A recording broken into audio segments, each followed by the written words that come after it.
Solid in bump right there. Hello and welcome to Access Sportsnet Lakers. I'm your host, Chris McGee. Joining me, it's our Laker insider, Mike President. And from the athletic, the very athletic, Bill Oram. And Allie Clifton will be joining us later in the show to make things better. Bill, hi. Hey, how's summer? It's been great. I've been doing athletic things. Have you? No, you haven't. You look very athletic. My athleticism has been on display. Just at the keyboard? Refresh? All over. Yeah. All over the globe. Yeah, having a good time? Had a great summer. So Free far. agency is upon us, and it's been a lot of fun. You love it. Let's get right to it because we're going to start things off, Bill and Mike, with LeBron James. He took Twitter to shout out the haters, and I know I can speak for everyone in this room. We love it when he does. Here's what he posted, and then deleted. Keep talking about my squad, our personal ages. I mean, their personnel ages, too. Yes. The way he plays, stays injured, past our time in this league, et cetera, et cetera, et cetera. Do me one favor, please, and I mean please. Keep that same narrative, energy, when it begins. That's all I ask. This reminds me of Washed King a couple years ago, and as we've seen with all the greatest ever in their sports, the guys that are, at the top of the Mount Rushmore, football, baseball, basketball, whatever, they do whatever they need to do to get motivation. Brez, what do you think he's referring to? What do you think he's getting at here? He probably sees the Twitter chat, the fact that the Lakers are maybe a little long in the tooth. They got, at least a half dozen guys over the age of 32. It's not a young team. Although I do love the moves they made on Tuesday, day 2 of free agency. Really brought the average age of the team down when you re-signed THT, add Malik Monk and Kendrick Nunn. But it's pretty evident that LeBron is hearing, maybe he gets a few texts from some other NBA players. Who really knows who his sources are, but he's definitely hearing that the Lakers are too old to accomplish anything. Did you delete a tweet while he was talking? I did not. I did delete a tweet the other day, though, because I accidentally called Lakers Summer League roster edition Trevelin Queen, Travelin' Queen. Okay. And I still think it's a great name, but I did want to correct the record. So Trevelin, not Travelin. But I deleted that tweet. Keep that energy during the season. The same narrative energy. That same narrative energy. Reminds me of journalism school. Like, keep the narrative energy up here. Those athletic fingers. You got to delete, whatever you got. Does this remind you of a Wash King? What do you think LeBron's feeling here? It did feel a little bit like LeBron, setting the stage for what he's going to use to sort of disprove the haters this season. But listen, I mean, the criticism of no roster is perfect, no offseason is perfect. When you only have minimum contracts and the mid-level exception to really improve your team, you aren't going to be able to get every guy that would be at the top of your wish list. There are compromises, there are sacrifices, and in this case, you go a little higher on the age scale to get a little bit more achievement and accomplishment and talent, and that's sort of the trade-off. So LeBron, we will talk about your team being older because your team is older. It doesn't mean that it can't be successful, but that is part of the backdrop of this season that we're going into. And by the way, don't you read NBA Twitter? Every player is going to play for the Lakers. It's true. I mean, listen, the Photoshops are already done. Let me ask you this. I mean, half of them had already played for the Lakers, so we didn't need Photoshops, but the other half, the Photoshops are already done. Perez has already answered this question, so we're going to ask you. As these signings were unfolding, what were your thoughts? I mean, that they were old. Okay. The very first thought I had was every guy who was coming in. Absolutely. I was just looking at. I was born in the Reagan administration. That's old. Has clear memories of the first Bush administration. That's old too. This is how I was thinking of the roster pickups. We call that the Showtime era. That's the Reagan administration. That's fine. That's fine. Yeah. They were taking their kids to Magic's games at the Forum. No, I mean that was my first thought. Was this is going to be a lot older team, a lot more accomplished team in terms of what they've done over the course of their careers. But with that comes experience and credibility with the stars who are already in place and guys who are not going to have a super high learning curve. So my first thought was, if this team is healthy, I really like these moves. And that's kind of the margin the Lakers are going to be on all year. What about day 2? As Perez turned his thoughts around on day 2, because we got younger. I mean, listen, I like the offseason in total as it is. Like I like getting the shooters on day 1. I like that you had guys who have some defensive tenacity and have track record of being good perimeter defenders. And then on day 2, I like that they got them some guys who can go in and get buckets and can score. I mean, Kendrick Nunn, Malik Monk, Carmelo Anthony. These are guys who can score at a really high level. And that's something the Lakers have missed off their bench in the last couple of years. And I'll even say this, because the one thing I don't like about the offseason is the exit of Alex Caruso. I would have liked to have seen the Lakers try harder to get to where they were. I think a lot of fans would agree with you. But what I will say is one of the drawbacks to Alex Caruso was that he wasn't a guy who could get you buckets, right? And that was a problem with the Lakers bench last year outside of Montrezl Harrell. I like that this year they're going to have guys coming off the bench who can score. Brez, is this a finished product or is there something else out there?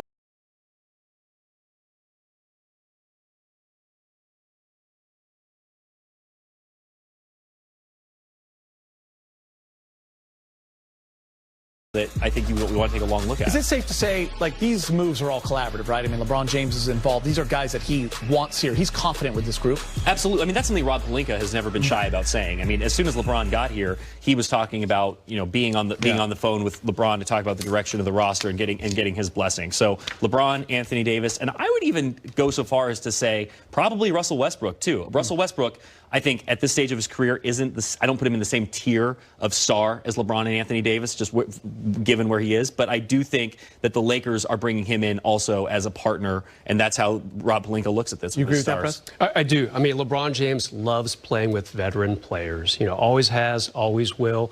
A lot of vets on these teams for sure. And you can see what they did on that day one by adding the veteranism, as our friend Robert Horry would say, bringing back Dwight, and you get three shooters.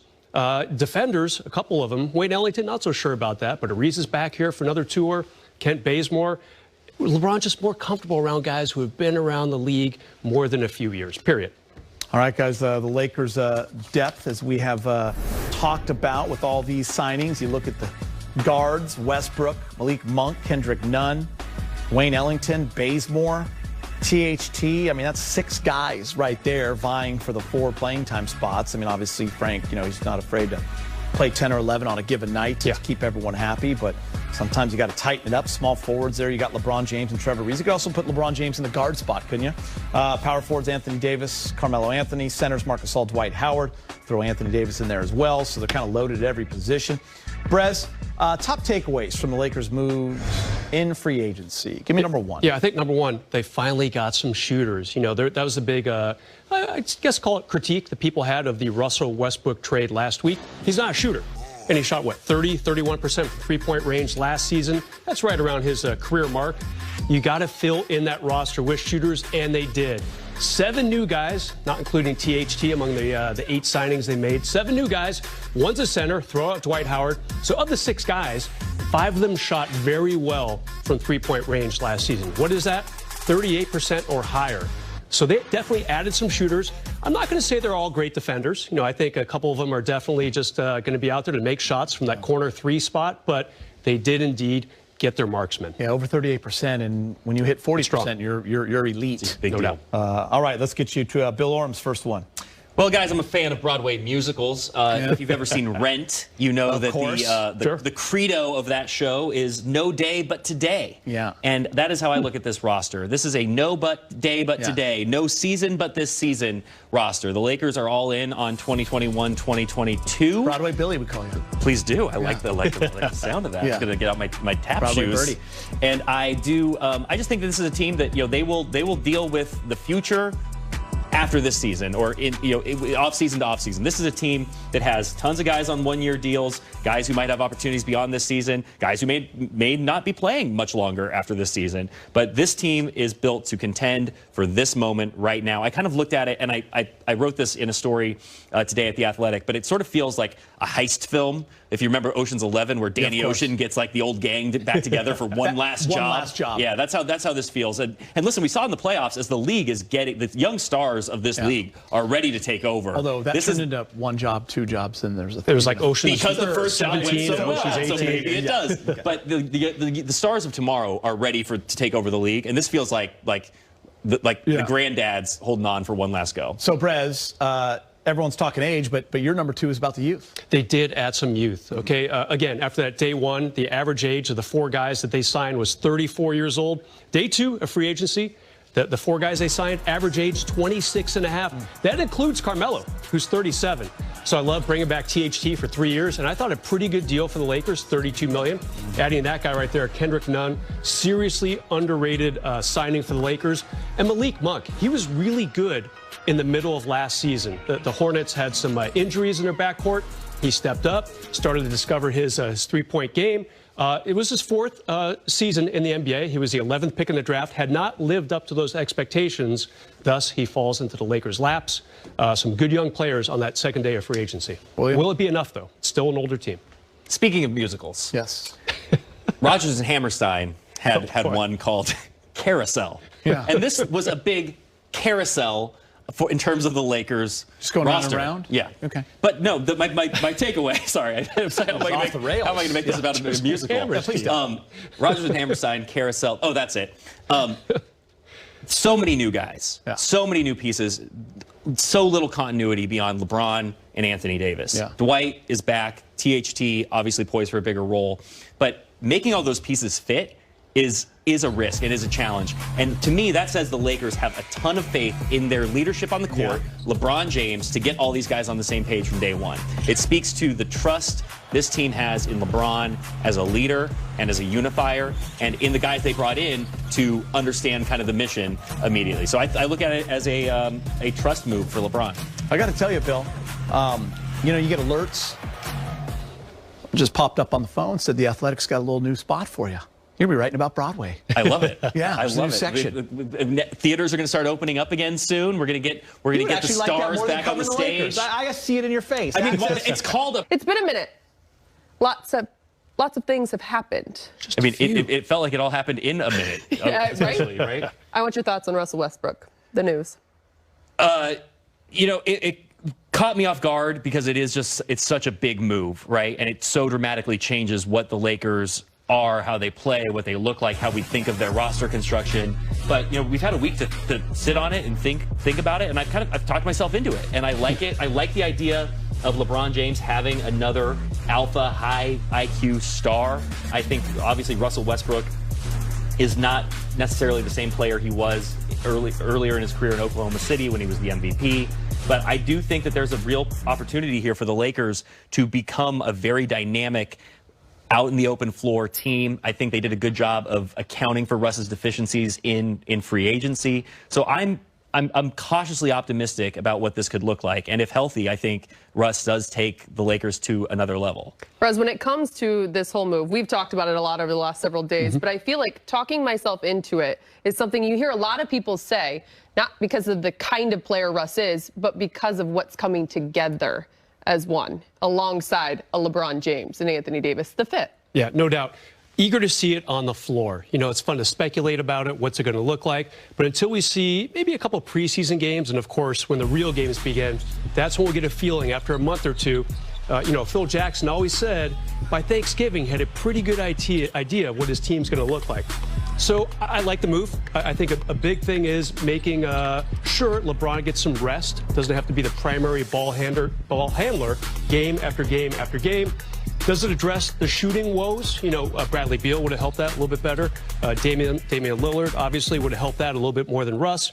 But by himself, still a big plus for the Lakers. Great rebounder. Feisty defender, still not what he was several years ago, but still you got to account for him on defense. But we're also talking about players the Lakers could realistically get also. 100%. And Russell Westbrook doesn't check those same boxes, but he is he's a future Hall of Famer. He's somebody LeBron James is going to respect on the floor. Yeah. And I think that is a really big deal. And when you're talking about LeBron, going to be 37 this season, you're pushing all your chips in. You're trying to get this across the finish line this year. There is no 2 or 3 year championship window. Maybe there may be, but all you really have is this year. And so that's where the Lakers are coming from with this move. Sure. There's some risk associated with it due to age, due to fit, the way Russ plays. Again, we need to see it. But it is a sign that you are going for broke. I give Pelinka and the Laker front office a lot of credit. They win the championship a year ago. Do they say, all right, we're going to run it back? No, they trade Danny Green and pick up Dennis Schroeder. It didn't work out, mainly because of AD's injury. They lose in the first round. So Rob is not going to stand pat. He's going to push him, to steal your phrase, push in some more chips. That's not mine. It's actually a cliche that I shouldn't have used. But if you want to use it, and be the last one to use that terrible cliche, you can. Yeah. He pushed in his chits. How about that? And obviously trying to give the Lakers a new look going into this upcoming season. You guys kind of both just touched on it, but I think it's safe to say that probably for the first time in Russ's career, he's not the number 1 or number 2 outright option. Right. When it comes to Russ, what tells you that he can make this work? I don't know. I think that's something we need to see. It's going to be a level of sacrifice that he hasn't made before in his career, and he hasn't had to make. But what's interesting about Russell Westbrook, and I was talking about this on my podcast today with Jovan Buha and Anthony Slater, the Forum Club, available to be downloaded anywhere, with Russell Westbrook, you want him to be Russell Westbrook. And if he's not being, the ultra-aggressive, high-usage, ball in his hands Russell Westbrook, then there's really no point in having Russell Westbrook. Because that's what he is, and that's what has made him great to this point. And so making that fit with LeBron, who is obviously the same way, and Anthony Davis, who can play off of different kinds of players. But there's going to be an adjustment, I think, for everyone. But I think you want Russell Westbrook to be the best version of himself. And that's going to be, taking a lot of shots with the ball in his hands. Yes. And we just need to see how it all fits. And so, do I think he can be that third star? Yes. But we haven't seen it before, so that the onus is now on him and the coaching staff to put him in spots to figure that out. It was really cool when the Lakers played Oklahoma City several years ago, and Kobe recognized how good this team's going to be. When they had Durant and Westbrook, Serge Ibaka was a big key player. Nick Collison, can't forget him. And I remember Kobe saying, this kid's going to be something special someday. And now Russ is obviously closer to the end of his career. And he's in a special situation. He's back home in Los Angeles, as we've talked about on our shows plenty. He's in a very winning situation. That hasn't been the case the last several years. He kind of was the one guy left in OKC after everyone else left. Washington, decent team, not great. No championship aspirations there.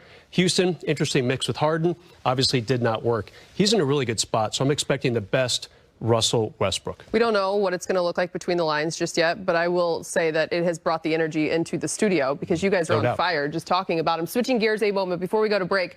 Bill, you just had an article out talking about the head of the ship, Frank Vogel, the questions that still remain surrounding him. Well, so when he came to the Lakers in 2019, it was on a 3-year contract. And so he would be entering the 3rd year of that contract, which is just interesting to think about when you're talking about all the changes this roster has undergone and the idea of Frank Vogel having the challenges of integrating these new pieces. Obviously, coaching LeBron James is already the most pressure-packed job in the NBA. Imagine doing it without job security beyond this season as a lame duck. Now, the Lakers have a couple of months to figure this out, and it makes sense, take care of the roster first and then address Frank Vogel's contract. But I'm curious to see when that happens, what that looks like. I really have a hard time seeing them letting him get into this season without some job security beyond this year. But now that they have a roster in place and now that you know what this team is going to look like, that is sort of the last issue hanging over this Lakers team. Got to give him a lot of credit. First year, wins a championship. Second year, tons of injuries starting in February. LeBron goes down, or AD goes down, then LeBron. He still kept the defense going. How this team was #1 in defensive rating, that's a big testimony to Frank Vogel. So whatever he and the Lakers figure out, I'm with you, Bill. Some job security beyond this one upcoming season would be sensible, probably for both sides. We'll have to see what happens. You guys are. We accomplish number 18. All right, we've seen the moves that the Lakers have made, but one thing we have not seen, what's going on with Dennis? Just kind of quiet there. The reports say he's talking with the Celtics. What are you hearing, Brett? Well, the thing about Dennis, if indeed he did decline a 4-year, $84 million deal, I believe The Athletic was first to report that. Good job, Bill. That was several months ago. But if he indeed declined it, he's not going to get that right now. There's just not enough teams with cap space who can afford paying that out to Schroeder. I thought he had a great regular season with the Lakers, stumbled in the playoffs. I think we're all in tune with that. I don't know where he's going to land. I guess there's still a chance he can come back to the Lakers if he swallows his pride, if both sides kind of say, hey, do you want to be a backup for us? You're not going to be making anywhere near 21 mil, But, you know, it's not quite official that he's done with the Lakers. Come join our 6 other guards. Right. I think you know, I was kind of keeping an eye on it with the Lakers after Caruso walked, wondering if maybe that signaled a willingness to bring back Schroeder on a team-friendly sort of short-term deal as a 6th man again. But I think that is flown with the arrival of Kendrick Nunn and Malik Monk.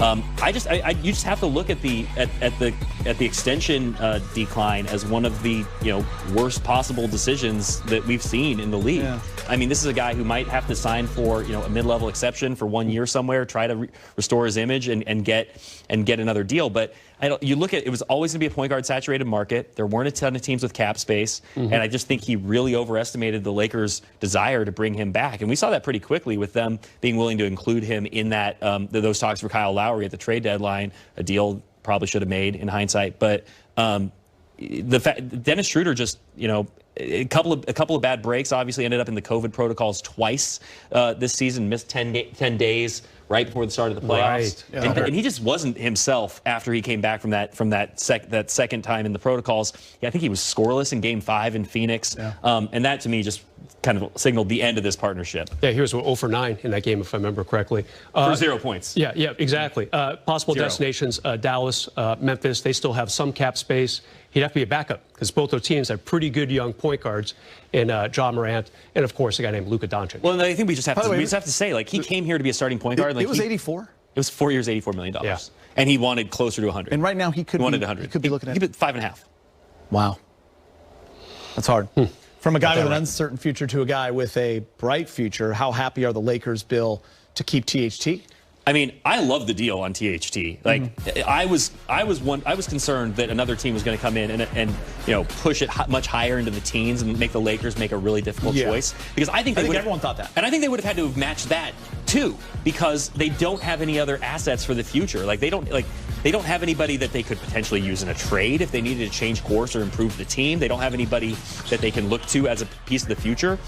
Keeping Talen Horton-Tucker, to me, was absolutely vital, almost at any number. Yeah. And getting him for $11 million, it's a deal that, if it has a player option in year 3, so he could be a free agent at 23 years old, but, they could do this again. They can sort of renegotiate in 2 years if he has sort of lived up to the potential that everyone sees in him. Like, obviously, there's a super strong relationship between his agent, Rich Paul, and Rob Pelinka. This was just a case of those sides coming together. They didn't lock him up for so long that THT isn't going to get his eventually. But this is a really good value for him right now. I think he's going to have a big role on this team. I liked the deal for both sides. Bill, you already mentioned Caruso earlier in the show, and the Lakers had to make a decision. Which one is coming back? And they're both... I don't think that's true, but I will entertain your point. Well, sure. I mean, they both signed for about the same money. Caruso making about $9.5 million, and THT almost $11 million. And so the fact that THT is back, that's the guy that I would have preferred. The preferred candidate in my mind of those two would be this guy. I mean, you see the numbers there, just everything really blossoming for him after the All-Star break. Obviously, some injuries kind of paved the way for him to get more minutes than anyone would have thought, but a very good number. When you keep in mind that the average salary in the NBA is $9.5 million, they're getting him for, I think it's 10.7 on average if he does stay the whole 3 years. That's a great number for a guy with, let's be honest, more upside potential, especially on offense, than Caruso. 20. Yeah. 20 years old. It's a really unique situation because you usually don't see guys who have this kind of value, hit free agency at that age. Yeah, they're usually locked in for 4 years. Right, so you're under team control for like 7 years as a first-round draft pick. So, I mean, the fact that he hit the market and had the opportunity to go, get really competitive offers from other teams, didn't really seem to do that. He let kind of things play out here, and then he and the Lakers worked something smart out. All right. For more on Talen Horton-Tucker, let's check in with our good friend, Allie. Yeah, we're going to keep talking about him because 8,000 points and 8,000 career assists, and the Lakers will have 2 of them on their roster in LeBron James and Russell Westbrook. The only other players to accomplish this rare feat are the Big O, Oscar Robertson, and the glove, Gary Payton. This is a Russ 5-piece. Are you guys ready for this? This is where we get spicy. I'm ready. All right. Spicy. Let's go. The Brody is headed home. Let's do this. Oh, taking off Bill. Actually, no, you don't get this one. Brez picked them to win. He picked Giannis as the MVP. You mocked him. That's true. That is true. I Brez, did mock you him. take this. Yeah, I took a little bit of a gamble doing that. I realize that, but we're showing him dunking on the Bucks. The guys that I picked. What? No, I mean, You didn't pick Thon Maker to win the finals. I was trying to think of his name. I'm like, wait, who is that guy again? He hasn't been around in a while. Yeah, this guy can obviously elevate when necessary. OKC Russ was a different problem. Set him to meet his maker. Oh, but look at this Russ. I'll tell you what. I like all these Russes because they look the same. They are thunderous. They are violent, and that is a good word. That is a thunderous. No, just he dunks violent. He is violent. I just saw Steven Adams working out today at a gym in Glendale. Yeah, 17 kids in the family. Did you say hello? I did not. Wow, he looked busy. Tell him I say hi next time. Are you friends? Yeah, Sister's we a cross paths big-time a couple Olympian. times. Cool. Gold medalist, I believe. Oh, really? Is she shot tonight? Oh, shot put. No kidding. He set a nice screen anyway. Really? Something like that. Good stuff. And this cancer act. I mean, he likes to get downhill and just throw down spicy.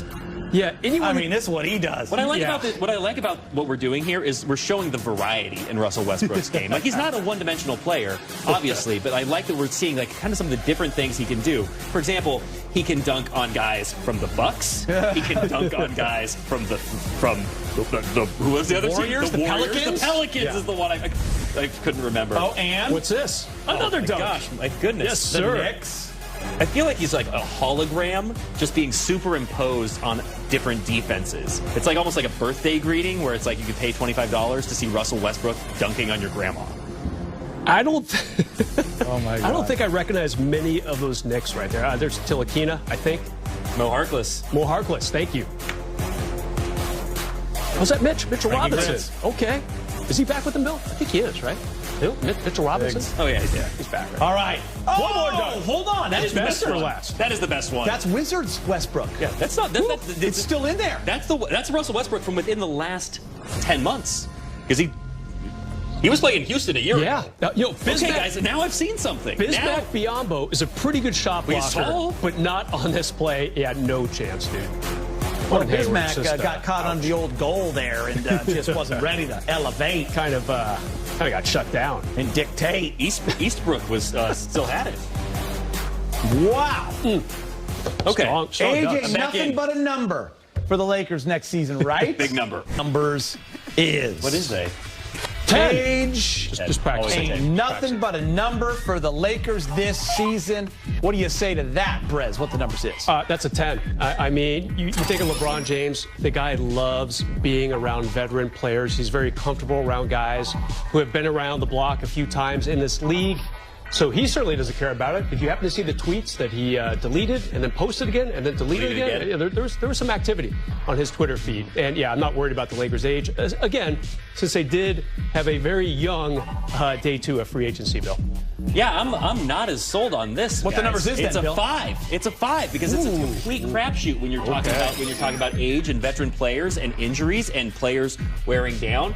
It's not just in the control of the players. It's not just in control of the team. Sometimes fate intervenes. And so if there is an ill-timed injury, let's say, or a player's decline is a little more precipitous, here's a number for you, 86. The Lakers will be 86th from the playoffs without even seeing their team in the finals. 86. That's it. Do we have any show tunes to accompany that? All right, saving Brez, what that the for the numbers end. is? Trying to get through these, Bill. Yeah. Surprised the Lakers didn't pay to keep Caruso? I'm going to do like a 4 on this. I think that they had their mind on the bigger picture. And Caruso, great defender, totally fit in Frank Vogel's defensive-minded scheme. It hurts to lose him, love him, but not a potent scorer. 6 points a game, I think he averaged this past season. So, you know, I'm not stunned. I'm about a 4 on the surprise scale, I guess. I do like them bringing THT back, which I said earlier. And of those two, that's what I would have taken. Don't hate me.